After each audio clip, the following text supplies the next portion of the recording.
The 2024 summit of the Forum on China-Africa Cooperation, FOCAC, opened at the early hour of today in Beijing, and President Bola TINUBU, representing West Africa at the summit, has praised the remarkable partnership between China and Africa, spanning over 50 years. The president highlighted the exponential growth in trade between Africa and China, reaching an estimated $280 billion as a testament to the strength of their economic relationship. He attributed the success of this partnership to mutual respect, a shared destiny, and a commitment to sovereignty and non-interference. President TINUBU, also the chairman of ECOWAS, emphasized the need for collaboration among nations to achieve collective progress. He advocated for a vocal platform that promotes a win-win situation for all members, ensuring peaceful dialogue, transparent business practices, and diplomatic conflict resolution. The president believes that maintaining this momentum is crucial to deepening the bond between Africa and China, benefiting both regions for generations to come. The #1 citizen of Nigeria called for a genuine commitment to further deepen the partnership between China and Africa, prioritizing the better interests of both regions. As the FOCAC summit concludes, the focus shifts to implementing the cooperation framework outlined by President TINUBU, promoting sustainable development and fostering a brighter future for Africa and China.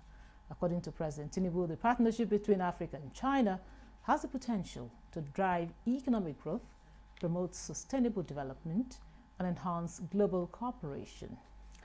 Welcome to Nigeria Today, where we'll be reviewing the address of President Bola TINUBU at the 2024 FOCAC Summit in Beijing, China.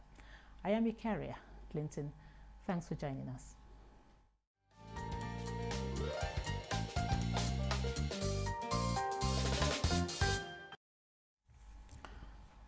Joining us for the discussion is Dr. Adoyi Matthew Mali. He's an international relations expert. You're welcome to Nigeria Today. Yeah, good evening. Also with us via Zoom is Professor Sheriff Gali Ibrahim, who is the head of Department Political Science and International Relations, University of Abuja. You're welcome to Nigeria Today. Thank you for having me. So I will start with you, Prof. Now, in your opinion, or looking at everything before we talk about these summit. Now, how do you perceive the environmental and social impact of Chinese investments in Nigeria?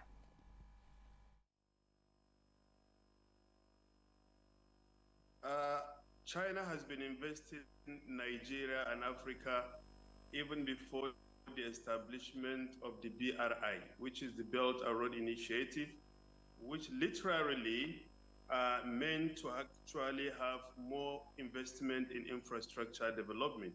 So if you look at the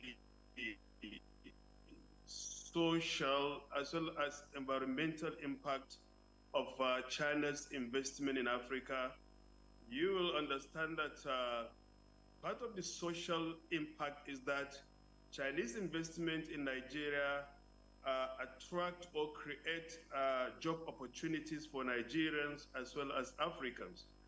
If you look at the railway construction, the airports, the bridges, the roads, and other aspects of infrastructure in Nigeria, previously we used to see China deploy its citizens all the way from China to come to Nigeria and Africa to engage in these particular construction activities.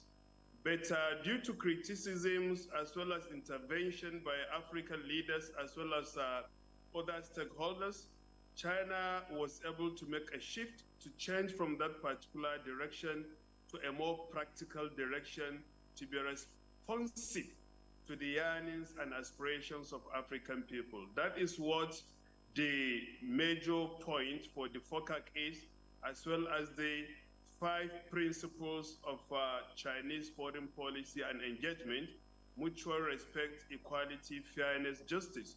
So that is why China was able to actually navigate from deploying. We cannot argue that it cannot completely bring its citizens to participate because of the nature of companies investing in such a huge capital investment.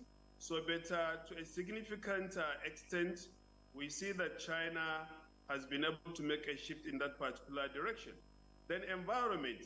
China is unlike other foreign investors, especially who have been able to invest within the Niger Delta, who have successfully polluted the Niger Delta environmentally and geographically. Chinese investment is not for, polluting the environment, but rather China is trying to integrate Nigeria and Africa into quality modernization. Quality modernization, and if you look at the Chinese modernization, one of its major tenets is green revolution. We need money, we need finances, but we have to respect the environment because the Mother Earth could actually infuriate and become so livid sometimes if we go against Mother Earth. That is why Chinese investment conforms with the principles of environmental protection, biodiversity, as well as green development. So these are some of the things that China want to actually share in the building of a shared future in China-Nigeria and China-Africa relations. Part of it is common prosperity, which means that everybody should be able to contribute to the sustainability and prosperous economic environment, within the socio-economic system. Apart from this, building a kind of a sustainable environmental development. We develop greener development that will actually aesthetically beautify our environment, as well as contribute to our health well-being.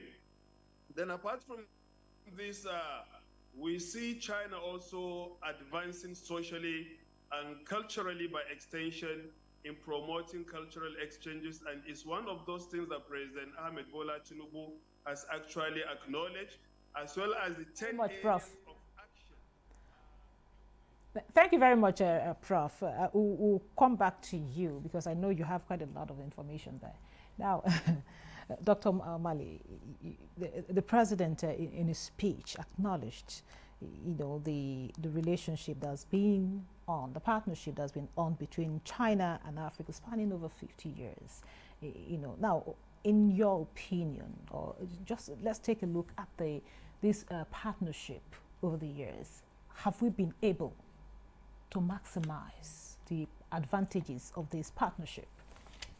Yes, Nigeria and China-Africa relations have been for over a century, have been there for over a century, and it has been a mutual partnership, kind of. Africa has benefited tremendously, so does China.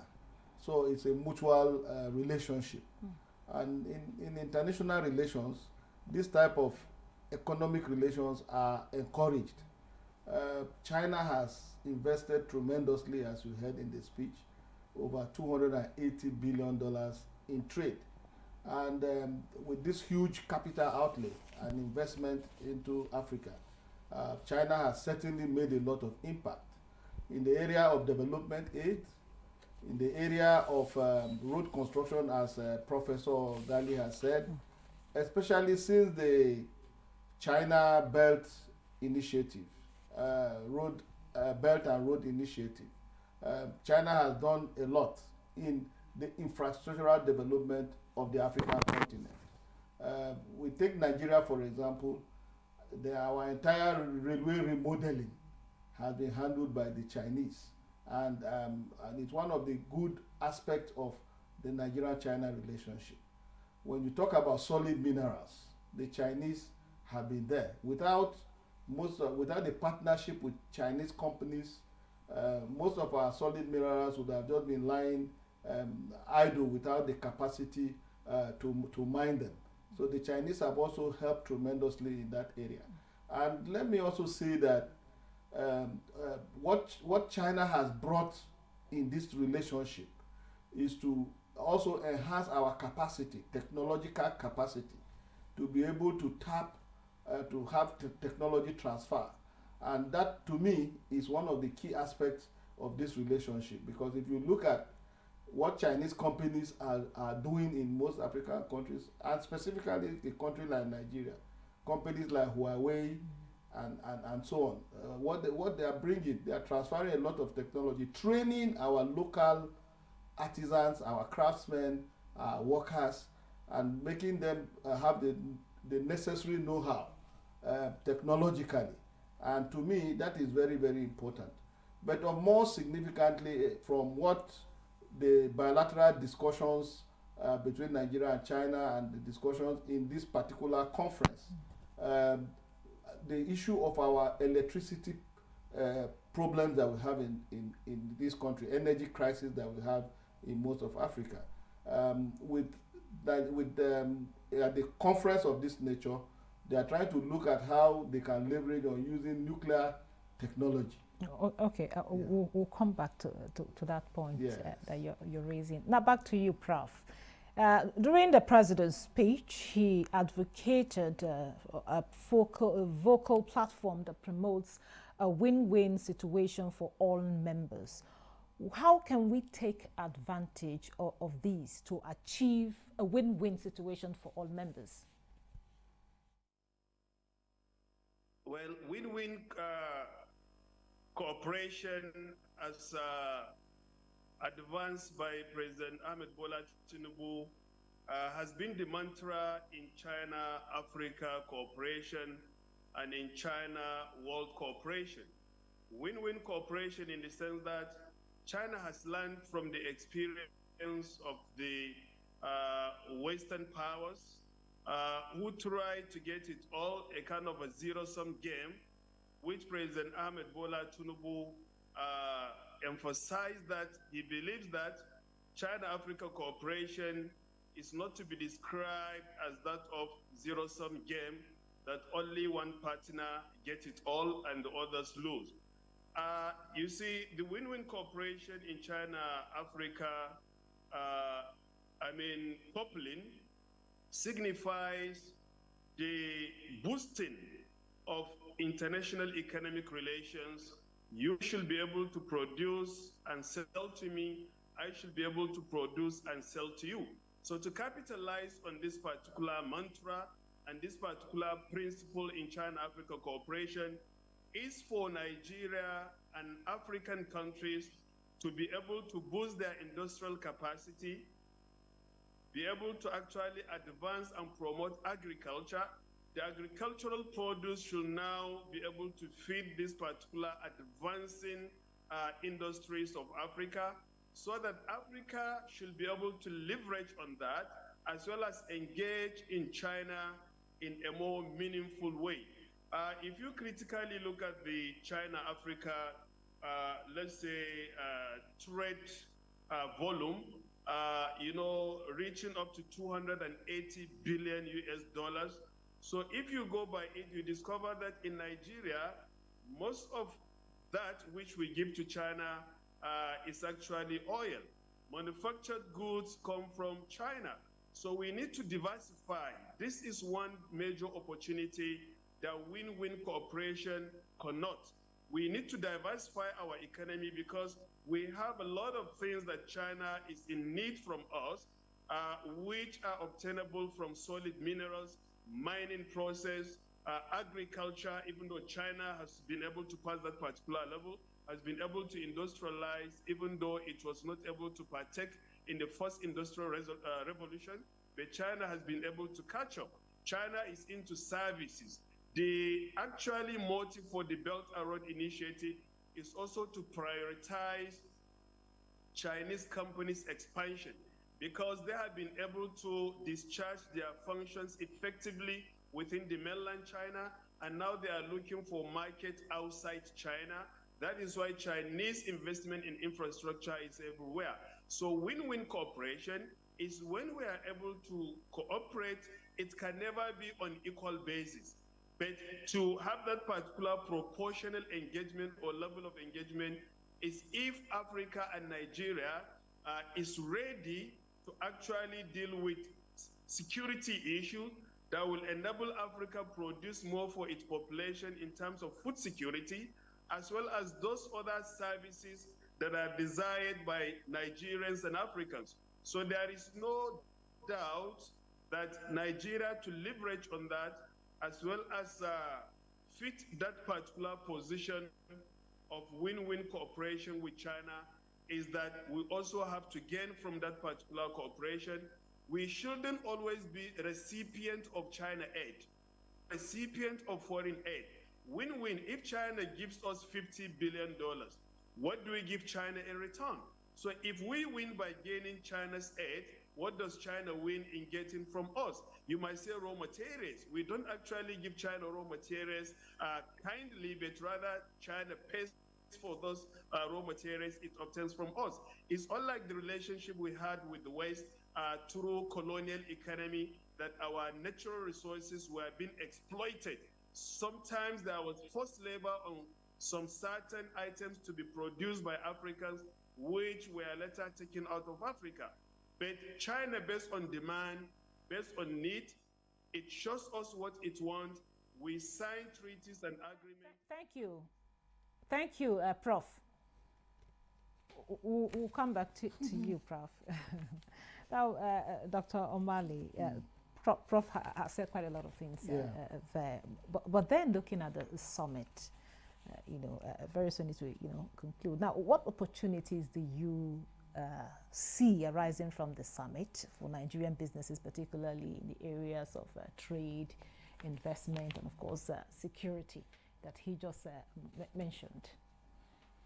Yeah, thank you. There are lots of opportunities, definitely. When this type of international conference or international meeting takes place, it gives opportunity for a lot of networking.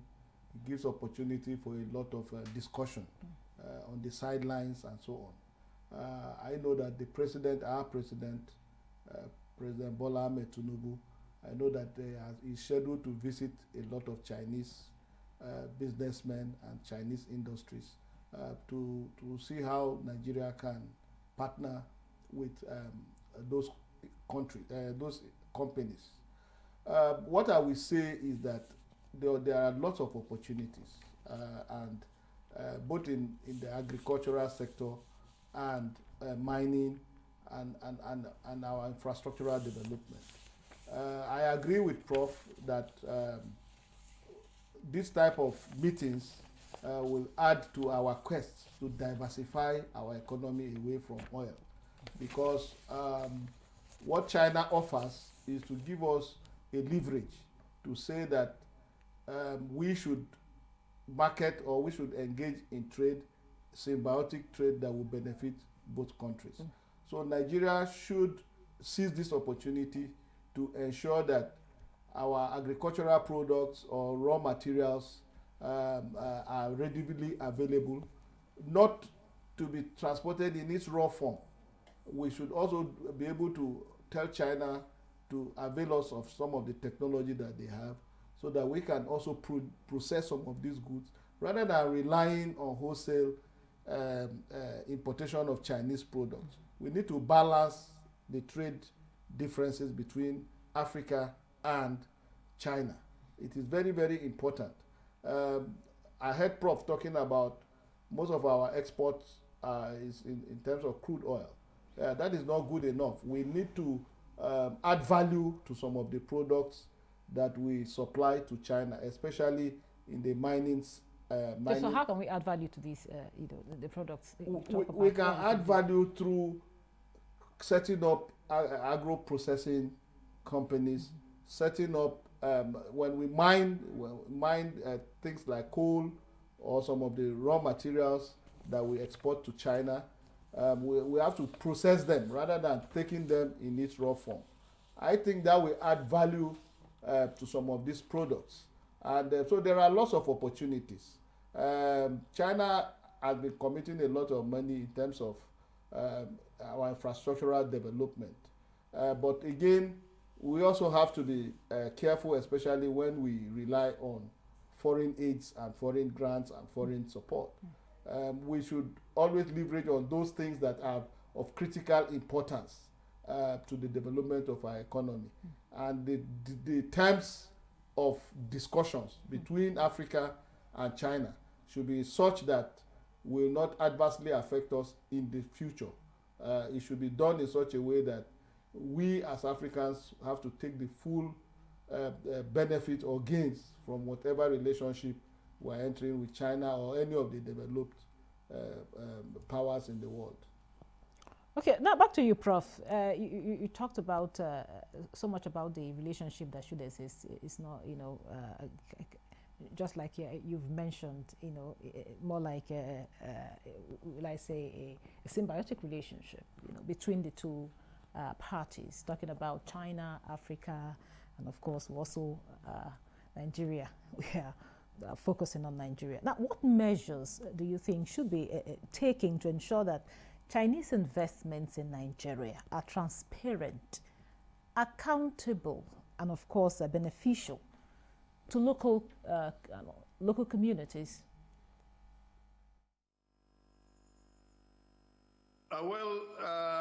Some of the measures, if you may, is for us to engage in what President Ahmed Bola Tinubu said, which is said transparent business practice in his speech during the FOCAC summit.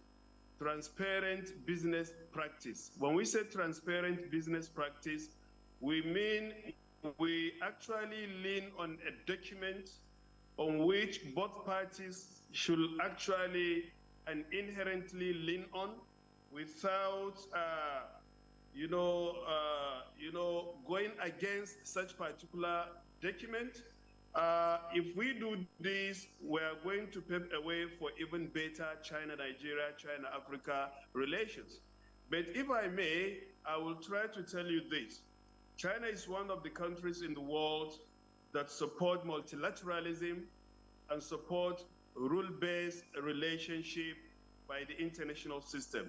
And it also wants to pioneer a kind of a just and fair international governance. And that is why you see China bringing together international force, such as Saudi Arabia and Iran, such as Fatah and Hamas in Palestine, and so many other areas. So when you come to leveraging on the transparent nature of business environment between Nigeria and China, China is a country governed by rule of law. And Chinese who come to Nigeria or any other place, if they break the constitution or laws of Nigeria, the Chinese embassy in the country or the Chinese government has already appealed to the host nation that such Chinese nationals should be arrested and prosecuted, because the Chinese government believes in transparency, accountability, and equal engagement or mutual engagement between partners. So what we need to do in Nigeria is to keep closely interacting with the Chinese delegation or Chinese government representatives. Thank you very much, Prof. I think we have a little bit of a network challenge. Not in 30 seconds, just 30 seconds. Now, what would you expect to see after this summit? What kind of relationship do you want to see between China, Africa, China, Nigeria? I think this summit will strengthen the Africa-China relationship. The relationship has been very cordial, but I think a summit of this nature, this year's summit, for example, will further strengthen and enhance this relationship.